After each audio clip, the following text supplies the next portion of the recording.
قرآن کے تعلق سے یاد رکھیے بہت ساری بار یہ بات دیکھی گئی ہے کہ لوگ قرآن کے تعلق سے، اس کے فضائل کے تعلق سے بہت ساری باتیں کہتے ہیں، لیکن بہت ساری مرتبہ وہ باتیں قرآن کے فضائل، فوائد، فائدوں، بینیفٹس کے تعلق سے بولتے ہیں جو سنت سے ثابت ہی نہیں۔ مطلب قرآن کے اگر فضائل، اس کے فائدے اٹھانا ہے، یا تو قرآن بتائے کہ اس کے کیسے فائدے اٹھائے جائیں گے، یا تو سنت نبوی میں، مطلب نبی اکرم صلی اللہ علیہ وسلم حدیث میں بیان کریں کہ قرآن کے یہ فضائل ہیں۔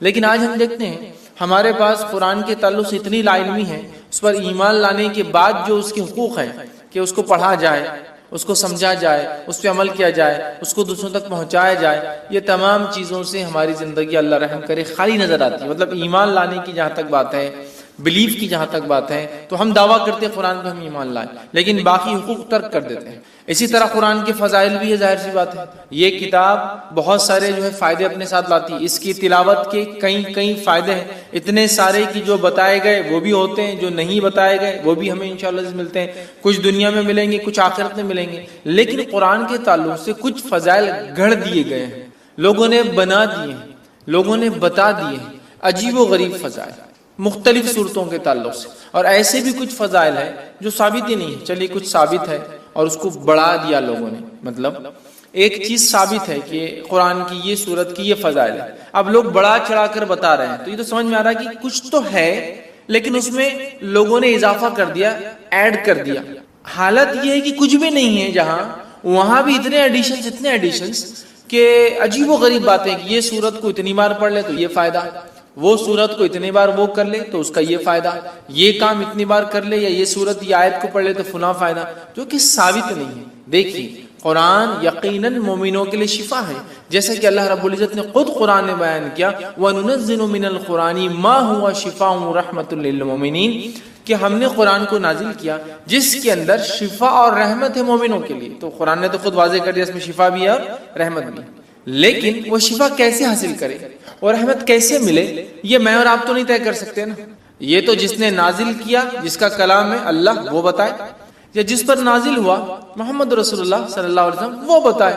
لیکن ہمارے پاس اتنے فضائل مختلف صورتوں کے ہم نے خود ایجاد کر لیے۔ اچھا، یہ عجیب و غریب بات ہے، جس کے فضائل ثابت ہے وہ غائب ہے، جس کے ثابت نہیں ہے وہ ایسے دھڑلے سے چالو، اسی کو انتہا نہیں۔ اب کوئی یہ سوال کر سکتا ہے بھائی قرآن تو ہے نا، قرآنی آیت تو ہے نا، قرآن کی سورے ہے نا، تو کیا ہوا پڑھ لیے تو، کیا ہوا گنتی طے کر لیے تو، کیا ہوا فکس تعداد بنا لیے تو، کیا ہوا ایک دن فکس کر لیے تو۔ میرے بھائی، ایک دوا جب ڈاکٹر لکھتا ہے تو وہی بتاتا ہے کہ اس کا استعمال کیسے کیا جائے۔ میں دوا ہی تو ہے نا، ہے طریقہ بھی بتا جائے۔ تو قرآن ہے، یقیناً شفا ہے، رحمت ہے، برکت ہے، مغفرت ہے، دنیا اور آخرتی کامیابی ہے، لیکن یہ کامیابی کے لیے، یہ شفا، یہ رحمت، یہ برکت، یہ مغفرت کے لیے مجھے اور آپ کو اس کتاب کو ویسے ہی فالو کرنا پڑے گا جیسے بتایا گیا۔ خاص طور سے فضائل کے معاملے میں مسلمان بڑے کمزور نظر آتے ہیں۔ معنی یہ، فضائل کے معاملے میں عمل سب سے زیادہ ہوتا ہے، کمزور کس معنی میں کہ گھڑ لیے گئے ہیں، خود ایجاد کر لیے ہیں، سیلف جو ہم نے بنا لیے ہے کہ بھائی یہ فائدہ ہے قرآن کا۔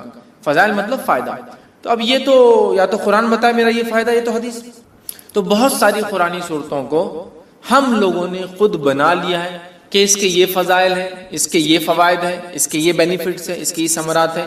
یاد رکھیے کسی بھی چیز کے فضائل کے لیے یہ ضروری ہے کہ وہ ہمارے دین اور شریعت کا حصہ ہو، ہمیں بتائے گئے ہو۔ قرآن بھی اگر ہے اور اگر کسی مخصوص تعداد میں آپ وہ صورتوں کو پڑھتے ہیں تو یہ بھی ضروری ہے کہ وہ ہمیں بتایا گیا ہو کہ ان صورتوں کو ایسی مخصوص تعداد میں پڑھنا چاہیے۔ تو آج میں انشاءاللہ عزیز قرآن کی چند صورتوں، بعض صورتوں کو میں نے اس لیے کہا کہ ہر صورت کے فضائل بیان کرنا ممکن بھی نہیں ہے، میں کم و بیش وہ فضائل بیان کروں گا جو حدیث میں واضح آتے ہیں، کلیئر کہا گیا، صورتوں کے نام لے کر کہے گئے، جیسا کہ سارے قرآن کے فضائل ہیں، مطلب قرآن مجید کے پڑھنے کے فضائل، تو وہ تو کچھ بھی بڑھیا فضائل ہیں۔ لیکن جہاں ہم بولتے ہیں مخصوص صورتوں کے تعلق سے، تو آج میں آپ کے سامنے قرآن مجید کے بعض صورتوں کے انشاءاللہ فضائل رکھوں گا، اور انشاءاللہ العزیز اللہ تعالیٰ نے موقع دیا تو میں قرآن مجید کی بعض صورتوں کے نہیں، بعض آیتوں کے اور بعض الفاظ کے فائدے بھی اور فضائل بھی انشاءاللہ کبھی آئندہ وقت رکھوں گا۔ تو آج صورتوں کے، چیپٹرز کے، سوروں کے فضائل دیکھیں گے، پھر کبھی موقع رہا تو اس کی خاص آیتوں کے اور خاص الفاظ کے جو حدیث میں آتے ہیں وہ فضائل بھی کبھی ہم دیکھیں گے. ٹھیک ہے. تو بعض صورتوں کے، کیونکہ ہر کسی کی فضیلت آتی بھی نہیں. اچھا، کچھ فضائل آتے ہیں لیکن وہ ضعیف ہے، موضوع ہے، مطلب ایسی حدیثیں ہیں جو نبی اکرم صلی اللہ علیہ وسلم سے ثابت نہیں ہیں، یا تو ان میں کوئی کمزوری ہے، ویکنس ہے، یا تو موضوع ہے، من گھڑت ہے، لوگوں نے خود بنا کے ڈال دیے کہ اللہ کے رسول صلی اللہ علیہ وسلم نے یہ فرمایا. تو ظاہر سی بات ہے ہم ضعیف اور موضوع روایتوں کے یہاں نہیں لے سکتے ہیں. تو لہٰذا میں وہ باتیں آپ کے سامنے رکھوں گا جو صحیح اور حسن درجے کی روایتوں سے ثابت ہیں، تاکہ ہمیں قرآن مجید کی بعض صورتوں کی فضائل اگر پتہ چلے تو ہم ان صورتوں کو پڑھ کر تلاوت کر کے انشاءاللہ ان سے بینیفٹس اٹھا سکتے ہیں. میں بہت سرسری طور سے کچھ صورتیں ایسی جن کے بہت لمبے لمبے فضائل، جیسے کہ سورۃ الفاتحہ بہت لمبے لمبے، سورۃ الملک، اسی طرح سورہ اخلاص، سورہ فلق، سورہ ناس، بہت طویل ان کے بینیفٹس آتے ہیں، فضائل آتے ہیں، لیکن یقیناً اتنا وقت نہیں ہے کہ میں تمام کے لوں. یقیناً صورتوں کی تفسیر میں نے سورہ فاتحہ کی تفسیر رکھی تو اس کے سارے فضائل ماشاءاللہ اس میں رکھے. آج میں مختصر چنندہ اہم فضائل کو، اگر ایک صورت ہے جیسے سورۃ الکہف کئی فضائل آتے ہیں تو ظاہر سے تو پورے نہیں رکھوں گا، ان میں سے کچھ، تاکہ ہم زیادہ سے زیادہ صورتوں کے آج فضائل دیکھنے کی کوشش کریں کہ ان صورتوں کے کیا فضائل آتے ہیں، خود قرآن نے کیا بیان کیے، اور کچھ فضائل جو احادیث میں آتے ہیں انشاءاللہ وہ میں آپ کے سامنے رکھنے کی کوشش کروں گا. آئیے سب سے پہلے ہم دیکھتے ہیں سورۃ الفاتحہ. ترتیب میں جائیں گے انشاءاللہ، لیکن ترتیب میں جب ایک حدیث میں کئی صورتوں کے فضائل اگر آئیں گے تو میں پھر اس کو وہیں رکھ دوں گا، وہ صورت کو ہم بعد میں نہیں دیکھیں گے. ٹھیک، ورنہ کوشش کریں گے کہ ہم سیکوینشلی جائیں سورۃ الفاتحہ سے. تو سب سے پہلی سورت قرآن کی سورۃ الفاتحہ ہے، اور سورہ فاتحہ کی یاد رکھیے بہت بہت بہت فضیلت ہے. اتنی فضیلت ہے کہ جس کی کوئی انتہا نہیں. اس سورت کے نام ہی ہمیں بتا دیں گے کہ اس کی فضیلت کتنی ہے. ٹھیک ہے. اس سورت کے ناموں سے ایک نام ہے ام القرآن، قرآن کی ماں. ایک نام ہے سبا مثانی، 7 بار بار پڑھی جانے والی آیت ہے. ایک نام ہے قرآن عظیم، مطلب خود سورہ فاتحہ کو بڑا قرآن کہا گیا ہے. اس کا ایک نام ہے سورہ الحمد.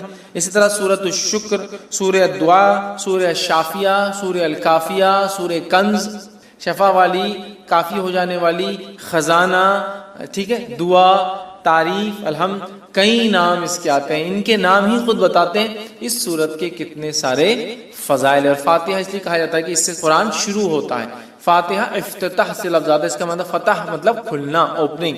تو چونکہ قرآن اس سے کھلتا ہے اسی لیے اس کو سورہ فاتحہ کہا جاتا ہے، قرآن اس سے شروع ہوتا ہے. آئیے اس کے فضائل میں سے ایک فضیلت جو آتی ہے وہ یہ ہے، جامع ترمذی کی روایت ہے جو حضرت ابی بن کعب رضی اللہ عنہ فرماتے اور کہتے ہیں رسول اللہ صلی اللہ علیہ وسلم فرمایا کہ اس ذات کی قسم جس کے ہاتھ میں میری جان ہے، سورۃ الفاتحہ جیسی سورت نہ تو توریت میں نازل کی گئی، نہ تو انجیل میں نازل کی گئی، نہ زبور میں نازل کی گئی. یہ 7 آیتیں ہیں جو بار بار پڑھی جاتی ہے، یہی قرآن عظیم ہے اور جو مجھے دیا گیا ہے. تو یہاں دیکھیے سورۃ الفاتحہ کی فضیلت میں جو آپ بیان کریں، ایک ایسی سورت ہے جو اس سے پہلے نہ توریت میں نازل ہوئی، نہ زبور میں نازل ہوئی، نہ انجیل میں نازل ہوئی. ٹھیک ہے. اور یہی سبا مثانی ہے، مطلب قرآن نے کہا نا وَلَقَدْ آتَيْنَاكَ سَبْعًا مِّنَ الْمَثَانِي وَالْقُرْآنِ الْعَظِيمِ، اے نبی ہم نے آپ کو 7 بار بار پڑھی جانے والی آیتیں، سبعًا مِّنَ الْمَثَانِي وَالْقُرْآنِ الْعَظِيمِ، اور ایک بڑا قرآن دیا. جب پوچھا گیا یہ 7 بار بار پڑھی جانے والی آیتیں اور قرآن عظیم کیا ہے تو کہا سورہ فاتحہ. سورہ فاتحہ قرآن کہا گیا، قرآن عظیم بڑا قرآن کہا گیا. اسے کتنے فضائل، تو کہا نہ اس سے پہلے یہ توریت میں نازل ہوئی، نہ زبور میں، نہ انجیل میں. کتنی بڑی فضیلت ہے. اور امت محمدیہ کو ہی صرف یہ سورت دی گئی ہے، اس سے پہلے نہیں دی گئی تھی. کتنے فضائل ہیں سورت کے، اس سے میں سمجھتا ہوں ہم اندازہ لگا سکتے ہیں. اسی طرح جو ہے تمام جسمانی جو ہے عوارض کے لیے سورہ فاتحہ پڑھ کر دم کرنا شفا کا باعث ہے. تمام جسمانی کوئی تکلیف انسان کو ہو سورۃ الفاتحہ کو پڑھ کر دم کیا جا سکتا ہے. اس کے تعلق سے بخاری کی روایت ہے، ابو سعید خدری رضی اللہ عنہ فرماتے ہیں اور کہتے ہیں کہ ہم لوگ جو ہے سفر میں تھے اور ایک جگہ جو ہے پڑاؤ ڈالا تو ایک لڑکی آئی اور کہنے لگی اس قبیلے کے سرداروں کو بچھو نے جو ہے کاٹ لیا ہے، کیا آپ میں سے کوئی ہے جو اس کو جھاڑ پھونک کرے گا، بچھو کے زہر کو اتارے گا؟ پڑھنے سے، رقیہ کرنے سے، کسی چیز کو دم کرنے سے بچھو کا زہر کیسے اترتا ہے؟ کوئی آدمی سوچ سکتا نا. اور حدیث میں آتا ہے کہ بچھو کا زہر سورہ فاتحہ سے اتارا گیا. ٹھیک ہے، پہلے میں حدیث رکھتا ہوں پھر اس کی تفصیلات سمجھاتا ہوں. تو کوئی ہے جو اس کا علاج کر دے، کوئی دم پھونک کرنے والا ہے. ایک آدمی جو ہے اس کے ساتھ جو ہے چل دیا، مطلب صحابہ میں سے ایک آدمی ان کے ساتھ جو چل دیا، حالانکہ اس نے کبھی نہیں اس کے بارے میں سنا تھا کہ یہ دم کرتا ہے. ٹھیک ہے. جب دم کرنے والا پلٹ کر واپس آیا تو اس سے پوچھا گیا کہ تم دم کرنا جانتے بھی ہو؟ دم سمجھتے آپ؟ پڑھ کر ایسا پھونکنا کہ تھوڑا تھوک اڑے دم. تو کیا تم جانتے بھی ہو دم کیا ہوتا ہے؟ تم نے کر کے آیا یا یوں ہی کہہ دیا کہ مجھے دم آتا ہے ویسے چلے گئے اٹھ کر؟ ٹھیک ہے. اس نے کہا نہیں، میں نے تو بس سورہ فاتحہ پڑھی اور پھونک مار دی. ٹھیک، سورہ فاتحہ پڑھی اور پھونک مار دی اور اس کو شفا ہو گئی. اب آپ کوئی سوچ سکتا آدمی کہ بچھو نے کاٹا، زہر ہے، اور آپ پھونکنے کی بات کر رہے ہیں. ٹھیک، تو آج جدید سائنس اس طرف بڑھ چکی ہے کہ لیکوڈز کے اندر خود کی سمجھنے کی صلاحیتیں ہوتی ہیں.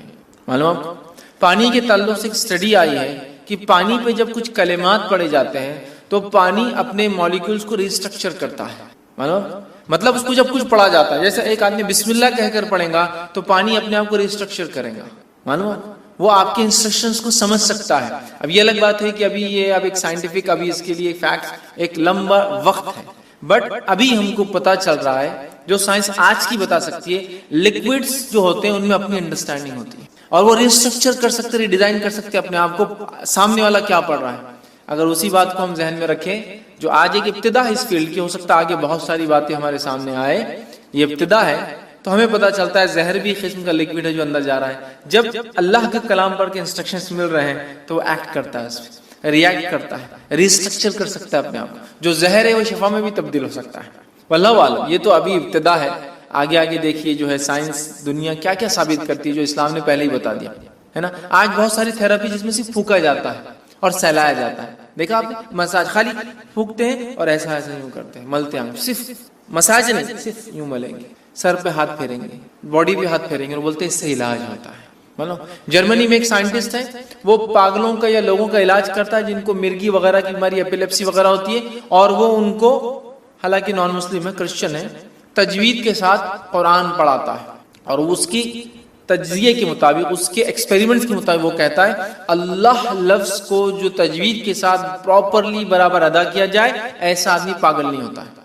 وہ مسلمان نہیں ہے لیکن اس کی تھراپی کہتی ہے کہ یہ لفظ کو صحیح بولنے سے مینٹلی آدمی اچھا رہتا ہے. سبحان اللہ. ٹھیک ہے، تو بہرحال تو زہر کا اتارا ہے، اس لیے میں نے کہا کہ جسمانی بیماریوں کا اس کے اندر علاج ہے. اسی طرح سورۃ الفاتحہ کی فضیلت یہ ہے، جادو، جن، مرگی یا کسی پر سایہ یا کسی چیز کا اثر ہو، بیماری اگر کسی انسان کو ہو اور صبح اور شام جو ہے 3 مرتبہ سورہ فاتحہ پڑھ کر دم کی جائے تو اس کو شفا مل جاتی ہے. جادو، کوئی اثر، آصیب جس کو کہتے ہیں، ٹھیک ہے، مرگی، ایپیلیپسی، اس جیسی کوئی بھی بیماری ہو انسان کو، اگر سورۃ الفاتحہ صبح اور شام 3 مرتبہ پڑھ کے دم کی جائے تو اس کو فائدہ ہوتا ہے.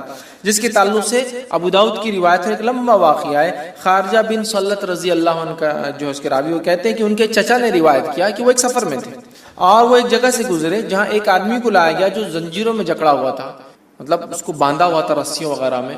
لوگوں نے کہا یہ پاگل ہے اور تم محمد صلی اللہ علیہ وسلم کے ساتھی ہو اور تم محمد صلی اللہ علیہ وسلم کے ساتھ رہے ہو، کچھ ایسا پڑھو کہ اس انسان کو شفا ہو جائے.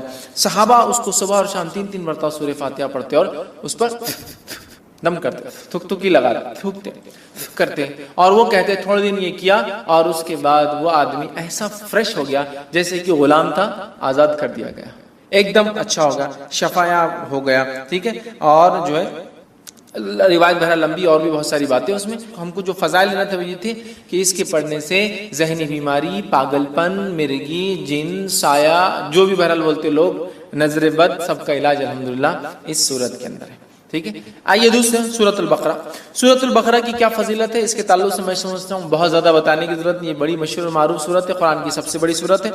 حدیث کے اندر اس کی فضیلت میں جو آتا ہے، جامع ترمذی کی روایت ہے، نبی اکرم صلی اللہ علیہ وسلم فرمایا کہ جس گھر میں سورۃ البقرہ تلاوت ہوتی ہے اس گھر میں شیطان داخل نہیں ہوتا ہے. میں یقیناً حدیث کے کمپلیٹ ورڈنگز نہیں رکھوں گا چونکہ ہمیں کافی صورتوں کی فضیلت دیکھنا ہے، بس سرسری طور سے بیان کرتا جاؤں گا. کوئی دیکھنا چاہے تو تفصیلات دیکھ سکتا ہے. تو جامع ترمذی کی روایت ہے، نبی اکرم صلی اللہ علیہ وسلم فرمایا اور کہا کہ جس گھر میں سورۃ البقرہ پڑھی جاتی ہے اس گھر میں شیطان داخل نہیں ہوتا ہے. یاد رکھیے. اسی طرح سورۃ البقرہ کے تعلق سے صحیح مسلم کی روایت میں جو فضائل آتے ہیں وہ کیا سنی. سورۃ البقرہ کی تلاوت اور سماعت جادو کا بہتر علاج ہے. تلاوت اور سننا جادو کا علاج ہے۔ دوسرا، کوئی جادوگر سورۃ البقرہ پہ غالب نہیں آ سکتا۔ تیسرا فائدہ اسے پتہ چلا ہے اس کی تلاوت کرنے سے گھر میں خیر و برکت آتی ہے۔ چوتھی فضیلت معلوم ہوتی ہے اس کی تلاوت ترک کرنے سے گھر کی خیر و برکت سے انسان محروم ہو جاتا ہے، ٹھیک ہے۔ پانچواں فائدہ آتا ہے قیامت کے روز سورہ بقرہ اپنے پڑھنے والوں کے لیے مغفرت کے لیے جھگڑا کرے گا۔ 5 فضائل آتے صحیح مسلم کی روایت میں، ٹھیک ہے۔ اور ابو امامہ باہلی رضی اللہ عنہ اس حدیث کے راوی ہے۔ حدیث کے اندر جو آتا ہے وہ یہ ہے قرآن پڑھا کرو، وہ قیامت کے روز اپنے پڑھنے والوں کی سفارش کرے گا، خصوصاً 2 روشن صورتیں تلاوت کرو، سورۃ البقرہ، سورہ آل عمران، ٹھیک ہے۔ قیامت کے روز یہ اس طرح قطار میں آئیں گی جیسے بادل آتے ہوں، یا 2 سائبان، مطلب 2 سائبان ہے یا پھر بادلوں کے جیسے ہی سایہ لے کر آئیں گے، ٹھیک ہے، یا جیسے قطار میں اڑنے والے پرندوں کی طرح یہ جو ہے آئیں گے اور اپنے پڑھنے والے کی طرف جھگڑا کریں گے۔ سورہ بقرہ اور سورہ آل عمران کی اللہ ان کی مغفرت کرو، ان کو معاف کر دو، تو جھگڑا کریں گے، تو انہیں پڑھا کرو، ٹھیک ہے۔ ان کا پڑھنا باعث برکت ہے، برکت ہے، اور اس کا چھوڑنا باعث حسرت ہے، خیر و برکت چھین جاتی ہے، اور جادوگر اس کا مقابلہ نہیں کر سکتے۔ 5 فضیلت ایک پورے قرآن کی بھی ہے، سورہ بقرہ اور سورہ آل عمران کا خاص نام لیا گیا، 2 نمبر اور 3 نمبر کا سورہ ہے قرآن کا یہ، ٹھیک ہے۔ اسی طرح شیطان گھر میں داخل نہیں ہوتا ہے، جادو کا اثر ختم ہو جاتا ہے۔ اب اگر جادو ہو گیا ہے یا شیطان اندر آ گیا ہے تو بھاگ بھی جاتا ہے اس کے پڑھنے سے، مطلب ایک تو اندر نہیں آنے دینا، ایک تو جادو ہوگا تو علاج کرنا، اور ایک آگے تو ہکالنا، تینوں کام ہو سکتے ہیں سورہ بقرہ سے۔ سنیے حدیث کے اندر روایت ہے، حاکم کی روایت ہے، نبی اکرم صلی اللہ علیہ وسلم نے فرمایا اور کہا ہر چیز کی ایک چوٹی ہوتی ہے، قرآن مجید کی چوٹی اور فضیلت اور عظمت کے اعتبار سے سورۃ البقرہ اس کی چوٹی ہے، یاد رکھیں، پیک ہے اس کی، پینیکل ہے اس کا، ٹھیک ہے۔ جس گھر میں سورہ بقرہ پڑھی جاتی ہے شیطان سنتے ہی اس گھر سے بھاگ جاتا ہے، جس گھر میں سورۃ البقرہ پڑھی جاتی ہے شیطان سنتے ہی بھاگ جاتا ہے، ایول برائی جتنی بھی ہے شیطان لاتا ہے نا، گھر سے بھاگ جاتی ہے، یاد رکھیں، ٹھیک ہے۔ آئیے تیسرا سورہ، سورہ آل عمران۔ سورہ آل عمران کے تعلق سے آتا ہے قیامت کے روز، جو ہم نے پیچھے جو روایت دیکھی اس روایت میں تفصیلات آ چکی تھی صحیح مسلم کی روایت کے اندر، جہاں نبی اکرم صلی اللہ علیہ وسلم نے فرمایا 2 قطار، یا تو پرندوں کی، یا تو 2 سائبان، درخت جو بڑے سائیدار ہوتے، یا تو بادلوں کے جیسی 2 صورتیں آئیں گی اور اپنے پڑھنے والے کی سفارش، بلکہ جھگڑا کریں گے ان کے لیے، نور ثابت ہوں گے ان کے لیے، اور روز قیامت جب کوئی سایہ نہ ہوگا تو 7 تو عرش میں ہے، اس کے علاوہ جن کو سایہ ملے گا ان میں سورۃ البقرہ اور سورہ آل عمران پڑھنے والے بھی، اور یہ 2 نور جیسے ثابت ہوں گے، ٹھیک ہے۔ تو سورہ آل عمران بھی اس میں شامل تھا، یہ نور جیسی ثابت ہوں گی، سایدار درخت جیسی ثابت ہوں گی، یہ اس کے بڑے فضائل یاد رکھیں سورۃ آل عمران کے، اور یہ لڑیں گی، یاد رکھیں لڑیں گی۔ آئیے حدیث کے الفاظ سن لیجیے، نبی اکرم صلی اللہ علیہ وسلم کو، یہ مسلم کی روایت ہے، کو فرماتے ہوئے سنا ہے کہ قیامت کے روز قرآن مجید لایا جائیں گا، اور جو لوگ قرآن پر عمل کرتے تھے وہ بھی لائے جائیں گے۔ سورہ بقرہ اور سورہ آل عمران آگے ہوں گے۔ اس کے بعد نبی اکرم صلی اللہ علیہ وسلم نے ان دونوں صورتوں کی 3 مثالیں دی جنہیں میں آج تک نہیں بھولا، راوی کہتے ہیں اور وہ فرماتے ہیں وہ دونوں صورتیں بادل کے 2 ٹکڑوں کی طرح ہوں گی، مطلب سایہ دیں گی، 2 کالے رنگ کی جو چھتریاں ہوں گی جن میں روشنی چمک رہیں گی، بادل جیسی ہوں گی، 2 چھتریاں ہوں گی ان میں روشنی بھی چمک رہی ہوں گی، ٹھیک ہے، اور 2 قطاریں پرندوں کی ہوں گی اور وہ اپنے صاحب کی طرف جو ہے جھگڑیں گی، 2 قطاریں پرندوں کی طرح ہوں گی اور وہ اس کو پڑھنے والوں کے لیے جھگڑا کریں گی اللہ سے۔ تو یہ 2 صورتیں بڑی اہم ہیں، سورہ بقرہ اور سورہ آل عمران۔ سورہ فاتحہ کی فضیلت ماشاءاللہ ہم دیکھ چکے ہیں۔ چوتھی جو ہم دیکھیں گے صورت وہ ہے سورہ ہود۔ اب بیچ بیچ میں بہت ساری صورتیں ہم چھوڑ چکے ہیں، ان کے بہت ساروں کی فضائل ثابت نہیں ہوتے ہیں، ٹھیک ہے، اس لیے ہم چھوڑتے چلیں گے، اس لیے بعض میں نے کہا جو بہت اہم ہے، ٹھیک، اور بہت ساروں کے تعلق سے میں نے جیسا کہا کہ بہت ساری ضعیف روایتیں آتی ہیں تو میں وہ نہیں رکھوں گا آپ کے ساتھ، ٹھیک۔ سورہ ہود کو ہم دیکھتے ہیں۔ سورہ ہود کی یاد رکھی بڑی فضیلت ہے، اور سورہ ہود کے تعلق سے جامع ترمذی کی روایت ہے، جو باتیں ہمیں پتہ چلتی وہ یہ ہے کہ سورۃ الہود سورہ نمبر 11، سورہ واقعہ سورہ نمبر 56 56، سورہ مرسلات سورہ نمبر 77 77، سورہ نبا سورہ نمبر 78 78، سورہ تکویر سورہ نمبر 81 81 جو ہے، ان صورتوں کی ایک ہی حدیث میں ایک ساتھ فضائل آتے ہیں۔ 5 صورتوں کی کیا فضائل ہے؟ عبداللہ ابن عباس رضی اللہ عنہما اس کے راوی وہ کہتے ہیں ابوبکر صدیق رضی اللہ عنہ نے عرض کیا یا رسول اللہ صلی اللہ علیہ وسلم آپ بوڑھے ہو گئے ہیں، مطلب نبی اکرم صلی اللہ علیہ وسلم کے سر میں کچھ بال سفید نظر آنے لگے تھے، حالانکہ انس بن مالک رضی اللہ عنہ کہتے ہیں آپ کے بہت کم بال سفید تھے اور آپ تیل لگانے سے چھپ جایا کرتے تھے۔ تو اللہ کے رسول صلی اللہ علیہ وسلم سے ابوبکر صدیق نے پوچھا رضی اللہ عنہ کیا بات ہے، بہت سارے بال آپ کے سفید نظر آئے؟ تب اللہ کے رسول صلی اللہ علیہ وسلم فرمایا مجھے سورہ ہود، سورہ واقعہ سورہ مرسلات، سورہ نبا، سورہ تکویر نے بوڑھا کر دیا ہے. مطلب یہ صورتیں قیامت کا منظر پیش کرتی، یہ صورتوں نے قوموں کے واقعات پیش کی، یہ صورتوں نے قوموں کے ایمان نہ لانے پر کیسے عذابات آئے. سورہ ہود پڑھیا، کتنی قوموں کے واقعات، نوح علیہ السلام کا واقعہ، صالح علیہ السلام کا واقعہ، شعیب علیہ السلام کا واقعہ، ہود علیہ السلام کا واقعہ ہے نا، کتنے واقعات. تو ان واقعات نے، ان قصوں نے، ان باتوں نے، جو واقعات یہاں ہوئے ہیں، جو قوموں کے ساتھ سلوک ہوا ہے، میری قوم بھی ایمان نہیں لا رہی، ان کے ساتھ بھی یہ ہو سکتا ہے نا، میرے بعد کے لوگ. تو اللہ کے رسول صلی اللہ علیہ وسلم یہ صورتیں نازل ہوئی تو آپ غور کر کے، فکر کر کے، سوچنے کی بنیاد پر آپ کے بال جو ہے سفید ہونے لگے. لیکن اس سے ایک بات جو پتہ چلی وہ یہ ہے، یہ وہ صورتیں ہیں جن کے پڑھنے سے آخرت کی فکر پیدا ہوتی ہے. اس کی فضیلت ہے آخرت کی فکر، اور ایکسٹرا آرڈنری فکر کرنے سے آدمی بوڑھا ہونا شروع ہو جاتا ہے. بولتے ہیں لوگ ارے وقت سے پہلے بال سفید ہو، کیا فکر ہے تم کو؟ بولتے ہیں آخرت، اور آخرت بڑی اہم چیز ہے، یاد رکھیں. تو 5 صورتیں اس میں آ گئی. اسی طرح جو ہے سورہ بنی اسرائیل دیکھیں گے ہم، سورہ نمبر 17. سورہ بنی اسرائیل کے تعلق سے یاد رکھیے یہ بڑی اہم صورت ہے، اور نبی اکرم صلی اللہ علیہ وسلم کے تعلق سے جامع ترمذی کی روایت ہے. یوں آتا ہے، عائشہ رضی اللہ عنہا فرماتی اور کہتی ہے نبی اکرم صلی اللہ علیہ وسلم اس وقت تک نہیں سوتے تھے جب تک سورہ بنی اسرائیل اور سورہ الزمر، سورہ الزمر، سورہ بنی اسرائیل سورہ نمبر 17، سورہ الزمر سورہ نمبر 39 سورہ الزمر کی تلاوت نہیں کر لیتے تھے.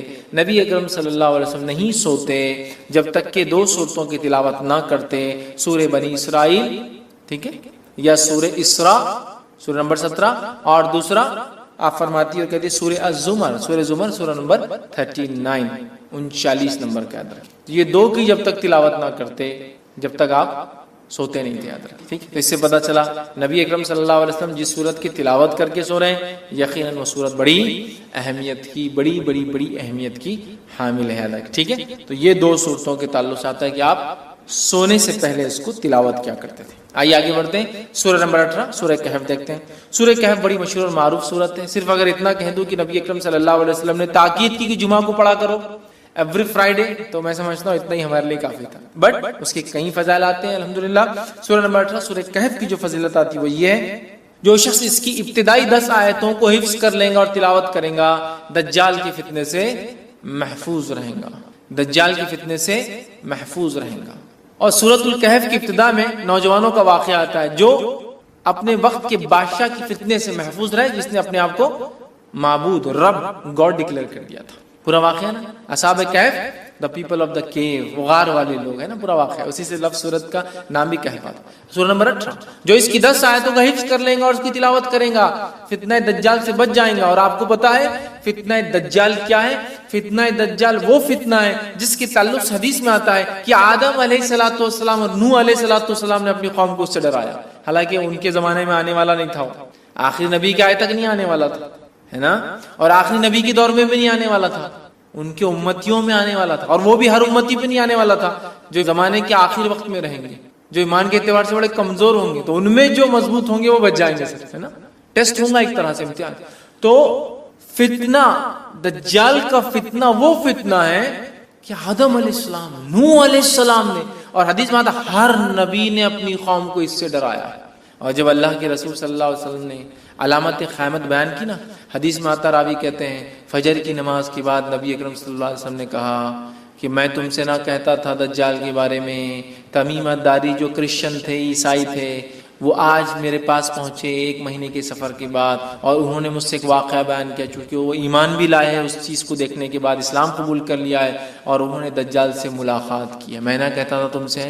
اور اس کے بعد نبی اکرم صلی اللہ علیہ وسلم سناتے گئے. راوی کہتے ظہر کا وقت آ گیا، ہم نے ظہر کی نماز پڑھی، پھر علامت قیامت اب بتاتے گئے. عصر کا وقت آ گیا، ہم نے عصر کی نماز پڑھی، پھر علامت قیامت بتاتے گئے. اور صحابہ کہتے ہیں جب پوری علامتیں آپ نے ہم کو دن بھر میں بتا دی تو ہم اتنے خوف زدہ ہو گئے کہ کسی جھاڑی کے پاس سے جاتے ڈر لگنا شروع ہو گیا. کسی جھاڑ کے پاس سے ڈر لگتا تھا کہ دجال نکل کے آنا جائے، اتنا ڈرا، دجال اتنی خطرناک چیز. اور اس سے سیفٹی کے لیے صرف 10 آیتیں یاد کرنا ہے، 10 جملے، 10 سینٹنسز یاد کر لو، محفوظ. اب آپ بولیں گے 10 جملوں سے کیسا محفوظ ہو سکتا ہے انسان؟ ہو سکتا 10 جملے کے معنی اور مفاہیم ابھی تو میں کہہ رہا ہوں نا قیامت تک قرآن اپنے عجیب و غریب معجزے دکھاتا رہے گا. قرآن دیکھیے ہر نبی کو اللہ نے قوم کے پاس بھیجا, قوم ایمان بغیر معجزے کے نہیں لائی, میراکل کے.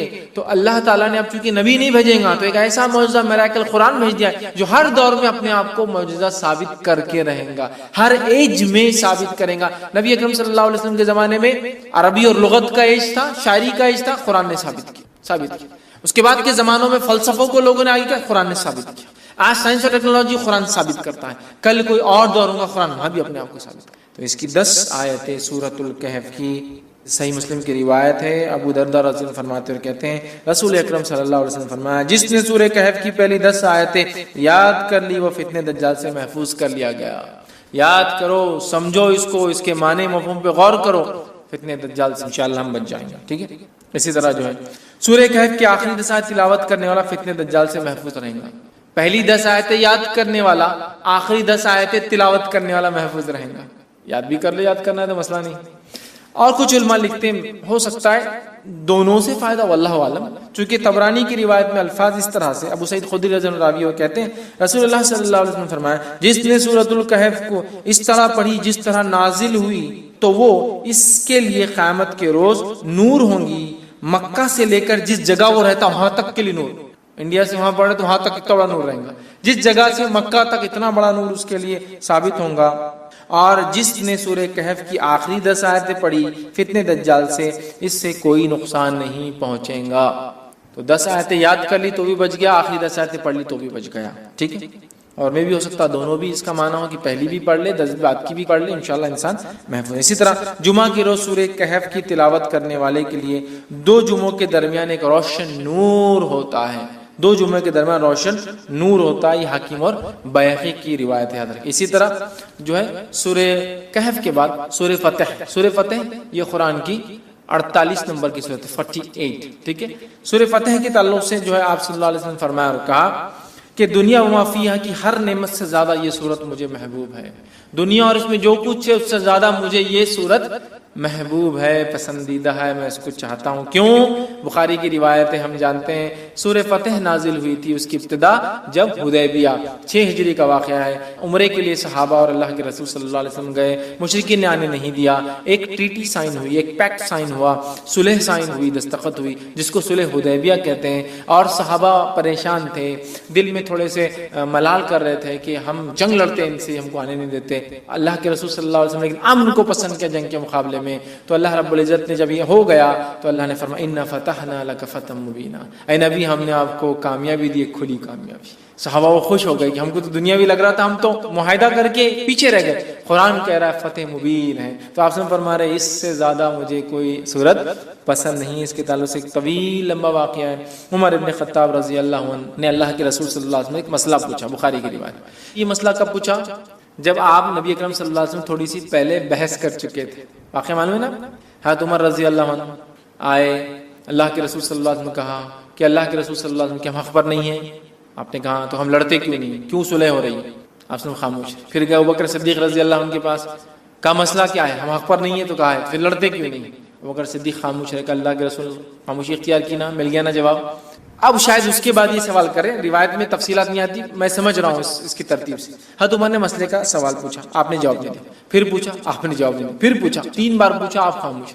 اب حضرت عمر رضی اللہ عنہ آگے نکل گئے قافلے میں, اور دل میں سوچ رہے ہیں کیوں میں نے 3 بار سوال کر لیا. اگر اللہ کے رسول صلی اللہ علیہ وسلم ناراض ہو گئے ہوں گے تو اللہ کو قرآن کی آیت ہی اتار دیں گا. اب میرے کچھ نہ کچھ مصیبت آتی, مطلب کہیں میرا تذکرہ نہ آ جائے, قرآن اتر جائیں گا اور میرا کنڈیمنیشن یا میرے بارے میں کچھ نہ کچھ آ جائے گا, اور یہ ٹھیک نہیں ہوگا. بہت پریشان ہو گئے, بہت دل میں پریشان ہونے لگے, اور آگے چلے گئے کہ 3 بار پوچھنا, 1 بار پوچھا ٹھیک تھا نا, کیوں میں نے سیکنڈ اور تھرڈ ٹائم پوچھ لیا؟ اننیسیسری تھا, نہیں بولنا چاہیے تھا, نہیں پوچھنا چاہیے تھا. آپ سب پتہ نہیں کیا کیفیت میں تھے, کیا حالت تھی. اب میرے پہ خواہ ہوتا جاتا ہے. اب اتنی دیر میں اللہ کے رسول صلی اللہ علیہ وسلم نے کہا عمر کا ہے. اب یہ تو آگے چلے گئے. ایک صحابی کا دیکھو جا کے عمر, وہ آگے گئے اور چلائے عمر تمہیں اللہ کے رسول صلی اللہ علیہ وسلم بلا رہے. حضرت عمر گھبرا گئے, کہا اب کچھ تو بھی ہو گیا, کوئی آیت اتر گئی میرے خلاف, چونکہ میں نے انیسری ڈسٹرب کر. نبی نے ایک بار جواب نہیں دیا, خاموش رہ جانا تھا, دوسری بار پھر خاموش رہ جانا تھا, 3 بار کر. وہ گئے, تب نبی اکرم صلی اللہ علیہ وسلم نے پوچھا, جبکہ وہ ڈرتے ہوئے جا رہے تھے کہ میرے بارے میں کچھ نہ اتر گیا ہو. آپ نے فرمایا میرے لیے کوئی قرآن تو نہیں نازل ہو گیا؟ تو آپ نے فرمایا آج رات مجھ پر ایک سورت نازل کی گئی ہے جو مجھے ہر اس چیز سے محبوب ہے جس پر سورج طلوع ہوتا ہے, مطلب سورج جس پر نکلتا ہے. اِنَّا فَتَحْنَا لَكَ فَتْحًا مُبِينًا, اسے بخاری نے روایت کیا, مطلب سورہ فتح نازل ہوئی تھی. کہا یہ سورت مجھے سب سے زیادہ محبوب ہے, چونکہ ظاہری اعتبار سے ناکامی نظر آ رہی تھی, لیکن اللہ ہی جانتا تھا یہ بڑی کامیابی تھی. کیسا؟ صلح حدیبیہ کے بعد اسلام جو ہے پورے عالم میں پھیلنا شروع ہو گیا, اور آنے والے 3 سے 4 سالوں میں کئی ممالک مسلمان ہو گئے, اسلام قبول کر لیا, کیونکہ اب امن سائن ہو گیا, اب خطوط جانے لگے اور مبلغین جانے لگے, اور بہت سارے لوگ سمجھ گئے کہ قریش نے معاہدہ کرا مطلب جھک گئے, ہے نا. قریش کہتے ہیں سب سے بڑی مچھلی کو سمندر کی, جس کو کسی دوسرے پانی کے جانور سے خطرہ نہیں ہوتا, اور یہ جب چاہے کسی کو بھی نگل سکتی ہے, سو کہتے قریش. جب سب سے بڑی مچھلی نے معاہدہ کر لیا تو واقعی کا کیا سمندر میں, سمجھتے نا. قریش کا معاہدہ آٹومیٹک سگنل تھا کہ اب محمد صلی اللہ علیہ وسلم ان کے ساتھی کوئی معمولی لوگ نہیں رہے. ایک زمانے میں جن کو مسئلہ اور کچلا اور قتل کیا گیا, اب یہ وہ لوگ ہیں جن کی عزت اور اکرام کرنا ہماری مجبوری ہے. حدیبیہ سائن یونیٹڈ بہرحال, تو آپ نے کہا مجھے پسند ہے. اسی طرح سورہ ملک سورہ نمبر 67 سورہ ملک کی بھی یاد رکھیے, بڑی جو ہے فضیلت جو ہے آتی ہے, اور اس کے فضائل میں یاد رکھیے آتا ہے جو نبی اکرم صلی اللہ علیہ وسلم کے تعلق سے آتا ہے کہ آپ نے فرمایا, جامع ترمذی کی روایت, حدیث کے الفاظ جابر رضی اللہ عنہ فرماتے اور کہتے ہیں کہ اللہ کے رسول صلی اللہ علیہ وسلم اس وقت تک نہ سوتے جب تک سورہ علم تنزیل مطلب سورہ سجدہ کو علم تنزیل بھی بولتے ہیں, اس کی ابتدا جو ہے, ٹھیک, علم تنزیل سورہ سجدہ سورہ نمبر 32, اور تبارک الذی بیدہ الملک سورہ نمبر 66, سورہ ملک سورہ تبارک الذی نہ پڑھتے جب تک نہ سوتے. سورہ سجدہ سورہ نمبر 32 اور سورہ ملک سورہ نمبر 67. اب کوئی آدمی سن سکتا سورہ بنی اسرائیل اور سورہ زمر ایک جگہ آ رہا ہے, بہت بڑی بڑی صورتیں ہیں, 17 اور 39, کہیں آ رہا ہے سورہ ملک اور سورہ سجدہ 32 اور 67. تو ہو سکتا ہے نبی اکرم صلی اللہ علیہ وسلم کچھ صورتیں معمول پڑھتے ہوں گے اور کچھ صورتیں کبھی پڑھتے اور کبھی نہیں پڑھتے ہوں گے. جس نے جب جو دیکھا اس نے وہ عمل کو روایت کر دیا. سمجھ رہے ہیں بات کو؟ کچھ صورتیں آپ معمول پڑھتے ہوں گے, کنٹینیوسلی پڑھتے ہوں گے, اور کچھ صورتیں آپ کبھی پڑھتے ہوں گے اور کبھی نہیں. مطلب ایک سیٹ آف صورتیں آج, ایک سیٹ آف صورتیں کل, آپ اور ہم بھی کر سکتے ہیں. کبھی سورہ بنی اسرائیل اور سورہ زمر پڑھ کے سو گئے, کبھی سورہ ملک اور سورہ سجدہ پڑھ کے سو گئے, ہے نا. اور آپ سے کچھ صورتیں مسلسل مکمل اور ہمیشہ, سورہ اخلاص, سورہ فلق, سورہ ناس, چھوٹی چھوٹی ہمیشہ. تو یہ آپ کا معمول الگ الگ وقتوں میں رہا ہوں گا, اور دیکھنے والے نے جب دیکھا اس نے وہ بات آپ کی روایت کر دی, یا واللہ عالم آپ سب ایک ساتھ کرتے ہیں, واللہ عالم, اللہ ہی بہتر جانتا, ٹھیک ہے. تو بہرحال اس میں آتا ہے کہ آپ 2 صورتیں, مطلب الف لام میم تنزیل, ٹھیک ہے, مطلب یہ سورہ سجدہ اور اس کے بعد تبارک الذی بیدہ الملک سورہ نمبر 67 پڑھتے ہیں. سورہ ملک کو آپ صلی اللہ علیہ وسلم فرماتے اور کہتے ہیں, حاکم کی روایت ہے, عبداللہ ابن مسعود رضی اللہ عنہ کے راوی کہتے ہیں سورہ ملک تبارک الذی بیدہ الملک عذاب قبر سے رکاوٹ ہے. آپ سے روز پڑھتے اور یہ عذاب قبر سے رکاوٹ ہے, آڑ ہے, ڈیفنس ہے میرا اور آپ کا, یاد رکھیے. اسی طرح جو ہے سورہ ملک قیامت کے روز اپنے پڑھنے والوں کے لیے سفارش کریں گی, یہ ابن ماجہ کی روایت ہے. سورہ ملک سفارش کریں گی, یاد رکھیے, حتیٰ کہ وہ جھگڑا کریں گی اور اس پڑھنے والے کو بخشا کر لے جائیں گے. خبر میں بھی بینیفٹ, آخرت میں بینیفٹ. سورہ ملک تبارک الذی بیدہ الملک, ٹھیک, وہو علی کل شیء, یہ آپ پڑھیں گے, اس کی فائدے. اسی طرح سورہ ملک پڑھنے والے کی مغفرت کے لیے قیامت کے روز اللہ تعالیٰ سے یہ سورہ جھگڑا کریں گی اور جنت میں لے جائیں گی, عذاب قبر سے محفوظ رکھیں گی, آخرت میں اللہ تعالیٰ سے جو مجادلہ کریں گی, جھگڑا کریں گی, اور جنت میں بھی لے جائیں گی اپنے پڑھنے والے کو, ٹھیک. یہ جو ہے طبرانی کی روایت میں کہ جنت میں لے جائیں گی, ٹھیک ہے. بہت ہی جو ہے اہم صورت ہے. اس کے تعلق سے ایک بات جو آتی ہے, ابن کثیر رحمہ اللہ نے اپنی تفسیر میں سورہ ملک کی اس کو روایت کیا. وہ روایت اس طرح سے, سورہ ملک خود پڑھنی چاہیے اپنے بیوی بچوں کو, حتیٰ کہ اپنے پڑوسیوں کو بھی اس کی پڑھنے کی تلقین کرنا چاہیے. اور صحابہ ایسا کرتے تھے, خود پڑھتے تھے, اپنے بیوی بچوں کو بولتے تھے, اور پڑوس پڑوس میں بولتے تھے سورہ ملک پڑھا کرو بھائی, سورہ ملک پڑھا کرو. سمجھ رہے ہیں, ہمیں بھی کرنا چاہیے. اسی طرح آگے بڑھتے ہیں, سورہ نمبر 76 سورہ جو ہے دہر یا سورہ انسان 76 سورہ دہر, اس کی انشاءاللہ دیکھتے فضائل. روایت صحیح مسلم کی ہے, رسول اکرم صلی اللہ علیہ وسلم جمعہ کے روز فجر کی نماز میں سورہ سجدہ اور سورہ دہر کی تلاوت کرتے ہیں. سورہ دہر سورہ نمبر 76 اور سورہ سجدہ سورہ نمبر 32 کی آپ صلی اللہ علیہ وسلم فجر کی نماز میں تلاوت کرتے تھے. ٹھیک ہے. اور جمعہ کے روز، جمعہ کے دن جب آپ فجر پڑھاتے تو ان دو صورتوں کی اس میں جو ہے آپ صلی اللہ علیہ وسلم تلاوت کیا کرتے تھے. اسی طرح سے مسلم کی ہی روایت میں الفاظ اس طرح سے آتے ہیں. عبداللہ ابن عباس رضی اللہ عنہ اس کے راوی فرماتے ہیں رسول اللہ صلی اللہ علیہ وسلم جمعہ کے روز نماز فجر کی پہلی رکعت میں سورہ سجدہ، دوسری رکعت میں سورہ دہر کی تلاوت فرماتے اور اسی طرح جمعہ کی نماز میں سورہ جمعہ اور سورہ منافقون کی تلاوت کرتے. جمعہ کی فجر میں یہ دو اور جمعہ کی نماز میں، مطلب جمعہ کی جو نماز ہوتی ہے اس میں خاص نماز میں آپ سورہ جمعہ سورہ نمبر 62 62 اور سورہ منافقون سورہ نمبر 63 63 آپ پڑھا کرتے. تو ظاہر سی بات ہے اللہ کے رسول صلی اللہ علیہ وسلم کا یہ سلیکشن بہت امپورٹنٹ ہے، کچھ نہ کچھ مقصد ہے اس کے پیچھے. ٹھیک، تو یہ اس کی فضیلت ثابت کرتا ہے.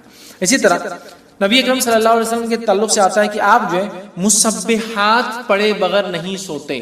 مسبحات کس کو کہتے ہیں؟ مسبحات یہ 7 قرآن کی صورتیں ہیں جن کی ابتدا اللہ کی حمد و ثنا یا تسبیح سے شروع ہوتی ہے.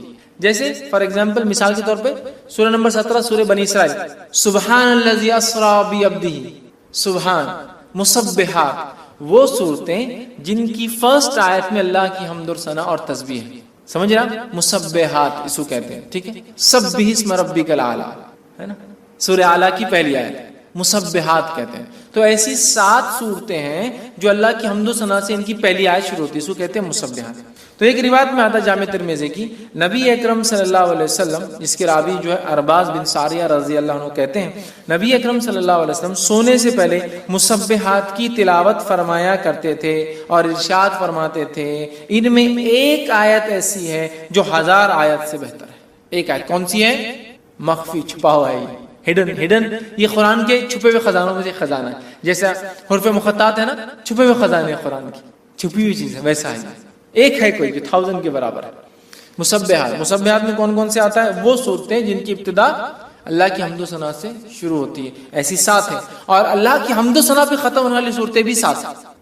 اسٹارٹنگ والی 7 ہیں اور اینڈنگ والی بھی 7 ہے. اسی طرح اللہ کی حمد و ثنا کرنے والی سوروں کی شروعات 7 ہے. اللہ کی حمد و ثنا کی نفی جو لوگ کرتے ہیں، مطلب اس کے خلاف، اس کے رد میں بھی جو صورتیں چالو 7 ہے. ویسی صورتیں جو 7 سٹارٹ ہوتی ہے جو اللہ کی حمد و ثنا کے خلاف جو کام ہوتا ہے اس کے رد کرتے ہوتی ہے کہ اللہ ایسا نہیں، اللہ ویسا نہیں، انہوں نے ایسا کر دیا. ٹھیک. بہرحال تو مسبحات کون کون سی صورتیں؟ سورہ نمبر 17 سورہ بنی اسرائیل، سورہ نمبر 57 سورہ حدید 57. اب اس کی فضیلت بھی یہاں آگے دیکھیں. سورہ حدید 57، سورہ حشر سورہ نمبر 59، ٹھیک ہے 59. اسی طرح جو ہے سورہ صف سورہ نمبر 61، ٹھیک ہے. اسی طرح جو سورہ جمعہ سورہ نمبر 62، سورہ تغابن سورہ نمبر 64 اور اسی طرح سورہ اعلیٰ سورہ نمبر 87. یہ 7 صورتیں جو مسبحات ہیں. آپ صلی اللہ علیہ وسلم یہ 7 پڑھ کر سویا کرتے. 17، 57، 59، 61، 62، 64 اور 87 یہ اتنی صورتیں پڑھ کر نبی اکرم صلی اللہ علیہ وسلم سویا کرتے تھے. آئیے آگے بڑھتے ہیں. اسی طرح سورہ تکویر سورہ نمبر 81 کے تعلق سے ہم دیکھتے ہیں.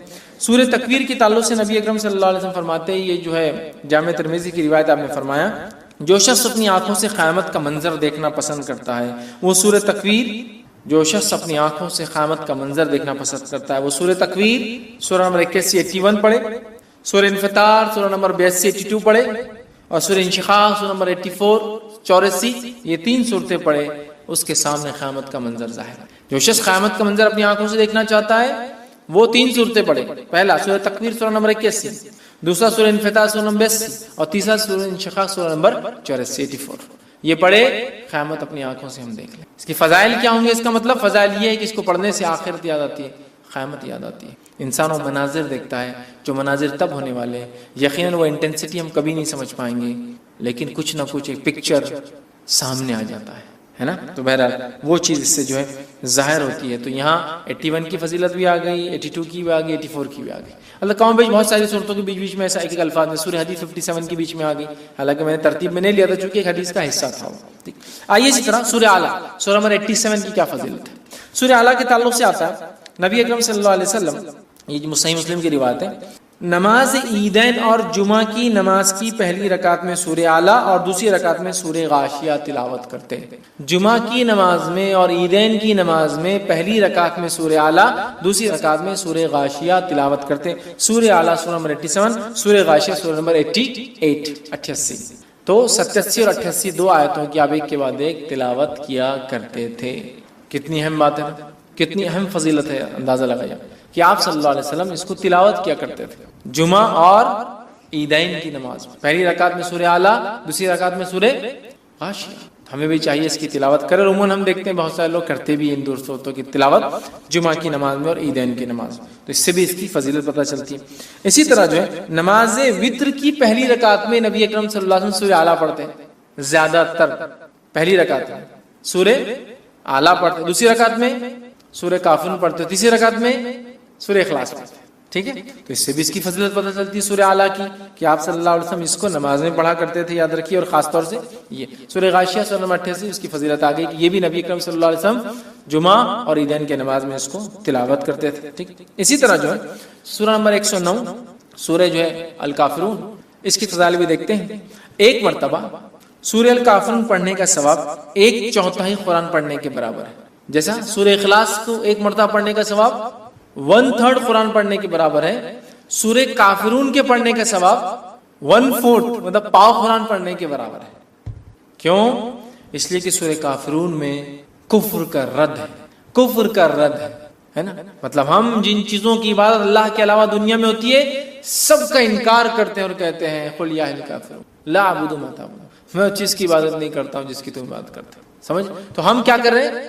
ڈینائل کر رہے ہیں، انکار کر رہے ہیں ان تمام چیزوں کی جن کی عبادت اللہ کے ساتھ یا اللہ کے علاوہ ہوتی ہے دنیا میں۔ یاد رکھیے۔ تو سورۃ الکافرون کی فضیلت ہے۔ حدیث کے الفاظ عبداللہ ابن عباس رضی اللہ عنہ اور حدیث کے راوی جامع ترمذی کی روایت نے فرمایا اور کہا کہ سورہ اخلاص 1/3 قرآن کے برابر 1/3 آف دا قرآن کے برابر ہے، اور سورہ کافرون 1/4 1/4 قرآن کے برابر ہے۔ یاد رکھیے، تو یہاں اس کی فضیلت آتی ہے۔ اسی طرح جو ایک فضیلت اس کی جو آتی ہے وہ یہ ہے کہ روایت کے اندر یہ الفاظ ہے کہ نبی اکرم صلی اللہ علیہ وسلم کی خدمت میں جو ہے فروہ بن نوفل رضی اللہ عنہ حاضر ہوئے اور کہا اللہ کے رسول صلی اللہ علیہ وسلم مجھے کوئی ایسی چیز بتائیے جو میں سوتے وقت پڑھوں، سوتے وقت جو چیز میں پڑھوں۔ تو نبی اکرم صلی اللہ علیہ وسلم نے فرمایا قل یا اہل الکافرون پڑھو، یہ شرک سے بری کر دیتی ہے۔ کیا کرو تم؟ قل یا ایھا الکافرون پڑھو سونے سے پہلے، یہ تم کو شرک سے بری کرے، کیونکہ آپ جو چیزیں ہیں جن کی عبادت اللہ کے ساتھ یا اللہ کے علاوہ ہوتی ہے ان کا انکار کرتے ہیں۔ تو گو ایک آدمی سورہ کافرون پڑھ کے جب سوتا ہے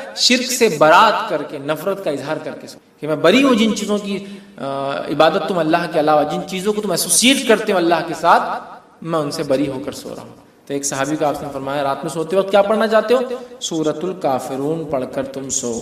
اسی طرح طبرانی کی روایت میں آتا ہے کہ علی رضی اللہ عنہ فرماتے ہیں کہ دوران نماز نبی اکرم صلی اللہ علیہ وسلم کو ایک بچھو نے کاٹ لیا، آپ نماز پڑھ رہے تھے اور طبرانی کی روایت میں آپ کو ایک بچھو نے کاٹ لیا۔ جب آپ صلی اللہ علیہ وسلم نماز سے فارغ ہوئے تو بچھو کو آپ نے مارا اور کہا اللہ کی لعنت ہو بچھوؤں پر، یہ نبی اور غیر نبی کس کو بھی نہیں چھوڑتے، اللہ کی لعنت ہو بچھو پر، یہ ایک ایسا جانور ہے موذی، یہ نبی اور غیر نبی کسی کو نہیں چھوڑتا، سب کو ڈس لیتا ہے، اس میں تمیز ہی نہیں اس کے اندر۔ پھر آپ صلی اللہ علیہ وسلم نے پانی اور نمک منگوایا، ٹھیک، اور دونوں کو ملا کر، پانی اور نمک کو ملا کر اس پہ ملا، زخم پر اس کو ملا، اور ساتھ میں سورہ کافرون اور معوذتین پڑھ کر دم کیا۔ سورہ کافرون سورہ نمبر 109 اور معوذتین سورہ نمبر 113 اور 114 پڑھ کر دم زخم پہ دم کیا، پڑھ کے پھونکا اس میں۔ نمک اور پانی خصوصیت رکھتا ہے کہ زہر کے اثر کو کم کرے، زخم کو بھرے جو بچھو کاٹنے سے ہوا، اور پڑھنے سے یاد رکھیے جب سورہ کافرون اور سورہ فلق اور سورہ ناس پڑھ کے آپ نے دم کیا تو اثر کم ہو۔